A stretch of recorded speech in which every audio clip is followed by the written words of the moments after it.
भावना Menon Malayalam cinema का चर्चित नाम है। 10 जनवरी को उन्होंने इंस्टाग्राम पर एक पोस्ट लिखा। इस पोस्ट में उन्होंने 5 साल पुराने अपहरण और यौन शोषण के मामले का जिक्र किया।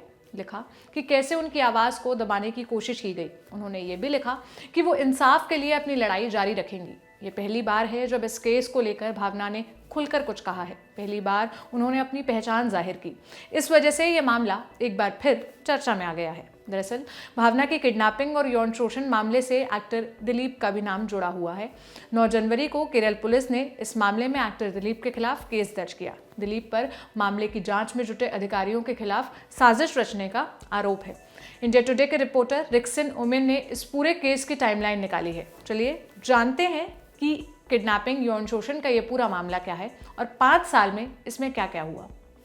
फरवरी 2017 17 फरवरी को भावना अपनी कार से नेशनल हाईवे पर ट्रैवल कर रही थी। इस दौरान सुनील कुमार उल्फ पल्सर सुनी नाम के एक शख्स ने उनकी कार में ही उनका अपहरण कर लिया। इस दौरान उसने भावना का यौन शोषण किया और उनकी आपत्तिजनक तस्वीरें क्लिक कर ली।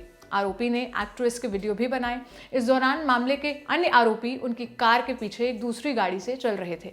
घटना के बाद मुख्य आरोपी एक्ट्रेस की कार से उतरकर दूसरी गाड़ी में बैठ गया और वो लोग मौके से फरार हो गए। भावना मुख्य आरोपी पल्सर सोनी को पहचानती थी। पल्सर सोनी एक हिस्ट्री शीटर है और कई एक्ट्रेस के यहाँ ड्राइवर के तौर पर काम कर चुका है। FIR दर्ज की गई। 19 फरवरी को पुलिस ने 7 में से 3 आरोपियों को गिरफ्तार कर लिया। 23 फरवरी को पल्सर सुनी और एक आरोपी ने सरेंडर कर दिया।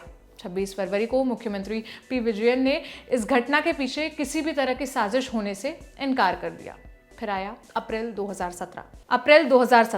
18 अप्रैल को इस मामले में पहली चार्जशीट दाखिल की गई। पुलिस ने पल्सर सुनी और 6 अन्य लोगों को इस केस में आरोपी बनाया।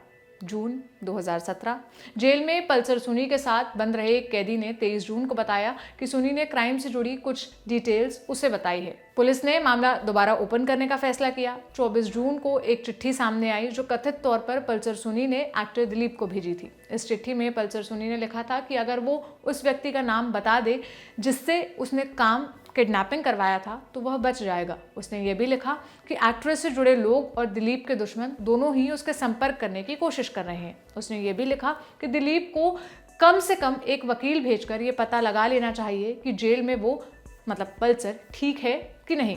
इसी दिन एक्टर दिलीप और उनके एक डायरेक्टर दोस्त नादिर शाह ने एक टीवी चैनल को इंटरव्यू दिया और बताया कि खुद को सुनी का करीबी बताने वाले किसी शख्स ने इस केस में एक्टर दिलीप का नाम सामने न लाने के बदले 1.5 करोड़ रुपए की मांग की है। 26 जून को एक्टर दिलीप ने एक इंटरव्यू में भावना को विक्टिम शेम किया। उन्होंने कहा कि यौन शोषण के लिए वो खुद जिम्मेदार है। वो पल्सर सुनी को पहले से जानती थी।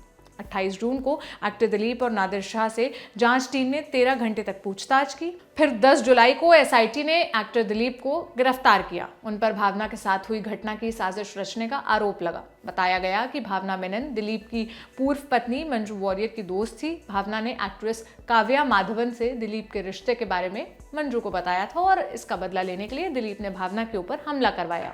बता दें दिलीप और काव्या की 2016 में शादी हुई थी। गिरफ्तारी के बाद मलयालम मूवी आर्टिस्ट एसोसिएशन ने दिलीप को निष्कासित कर दिया। फिर 3 अक्टूबर 2017 को दिलीप को बेल पर रिहा किया गया। इसके बाद पुलिस ने सब्सिडरी चार्जशीट दाखिल की। इस चार्जशीट में 12 लोगों को आरोपी बनाया गया था। दिलीप को इस केस का 8वां आरोपी बनाया गया।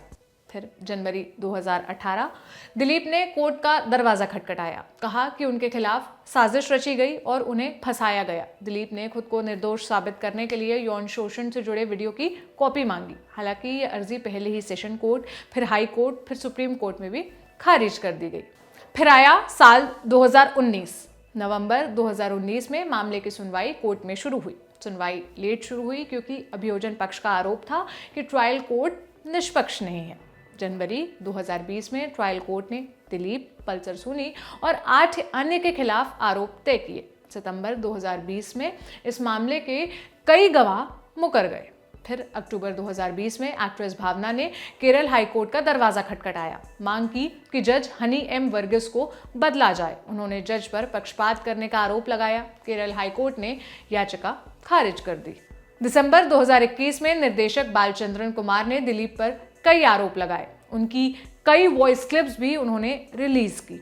2022 आया। इस मामले में जांच के लिए केरल सरकार ने नई इन्वेस्टिगेशन टीम का गठन किया। 9 जनवरी को पुलिस ने एक्टर दिलीप के खिलाफ केस दर्ज किया। बालचंद्रन कुमार की तरफ से रिलीज की गई क्लिप्स के आधार पर दिलीप पर आरोप लगा कि वो मामले की जांच में जुटे अधिकारियों को नुकसान पहुंचाने की साजिश रच रहे हैं। इस FIR के बाद से ही भावना ने इंस्टाग्राम पर पोस्ट लिखा। उन्होंने लिखा, ये सफ़र आसान नहीं था, विक्टिम से सर्वाइवर बनने का सफ़र।